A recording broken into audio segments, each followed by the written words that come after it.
فتویٰ نمبر 38 کیا فرماتے ہیں علماء دین و مفتیان شرعی متین مسئلہ ذیل کے بارے میں کہ حضرت مولانا زین العابدین صاحب کا انتقال ہوا، ورثاء میں ایک بیوی، ایک لڑکی اور 2 لڑکے ہیں، جبکہ ترکہ 52 کٹھے زمین ہے۔ نیز متوفی کی سرکاری پنشن بیوی کے نام پہ جاری ہونے والی ہے۔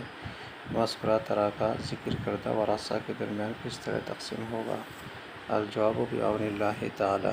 جواب: متوفی کی سرکاری پنشن، جو کہ سرکار کی طرف سے متوفی کی زوجہ کے لیے ایک تحفہ، انعام اور گزارے کا ذریعہ ہے، اس لیے خالصتاً اس کی مالک بیوی ہے اور اس میں کسی وارث کا کوئی حق نہیں ہے۔